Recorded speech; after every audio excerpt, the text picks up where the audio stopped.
ఉప్పల్ స్టేడియంలో ఎస్ఆర్హెచ్ మరియు ఆర్ఆర్ మధ్య జరిగిన మ్యాచ్లో హైదరాబాద్ జట్టు ఏకంగా 57 పరుగుల భారీ తేడాతో అద్భుతమైన విజయాన్ని సొంతం చేసుకుంది.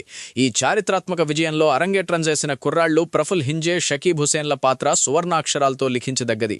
షకీబ్ అద్భుతమైన బౌలింగ్తో ప్రత్యర్థి నడ్డి విరిస్తే, తన తొలి ఐపీఎల్ మ్యాచ్లోనే ప్రఫుల్ హింజే సృష్టించిన బీభత్సం అంతా ఇంతా కాదు. ఇన్నింగ్స్ మొదటి ఓవర్లోనే ఏకంగా 3 వికెట్లు పడగొట్టి ఐపీఎల్ చరిత్రలోనే మునుపెన్నడూ చూడని సరికొత్త సంచలనానికి తెరలేపాడు. తన అరంగేట్రం మ్యాచ్లోనే ఊహించని విధంగా రెచ్చిపోయి రాజస్థాన్ జట్టును కోలుకోలేని దెబ్బ కొట్టిన ప్రఫుల్ హింజేకు player of the match award దక్కింది. మైదానంలో తన బంతితో నిప్పులు చెరిగిన ఈ కుర్రాడు అవార్డు తీసుకున్న తర్వాత తన అద్భుత ప్రదర్శన గురించి, తన ప్రయాణం గురించి ప్రఫుల్ హింజే ఎంతో ఉద్వేగంగా మాట్లాడుతూ ఏమన్నాడంటే, ఇలాంటి అరంగేట్రం గురించి ముందే ఊహించారా అని మీరు అడుగుతున్నారు కదా. అవును, నేను ఖచ్చితంగా దీని గురించి ముందే ఆలోచించాను. నా మొదటి మ్యాచ్ ఎప్పుడు ఆడినా అందులో ఖచ్చితంగా 4 లేదా 5 వికెట్లు తీస్తానని నేను గత ఏడాదే ఒక దగ్గర రాసుకున్నాను.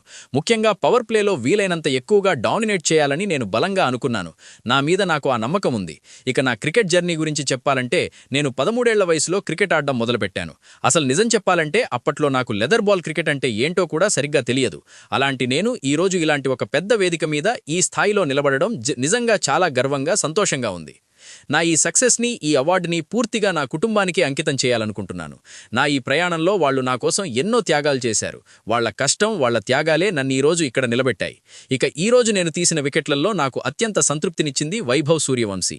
ఎందుకంటే అతను ప్రస్తుతం చాలా అద్భుతమైన ఫామ్లో ఉన్నాడు.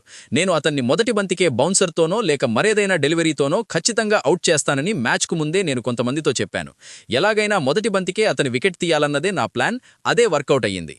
నా బౌలింగ్ విషయంలో మా బౌలింగ్ కోచ్ వరుణ్ భాయ్ నాకు చాలా సహాయం చేశారు. నాకు సపోర్ట్ చేసిన ప్రతి ఒక్కరికి ఈ సందర్భంగా నేను కృతజ్ఞతలు తెలుపుకుంటున్నాను. గతంలో నన్ను వేధించిన గాయాల గురించి అడిగితే ఇప్పుడు అవన్నీ పోయాయి, అంతా బాగుంది.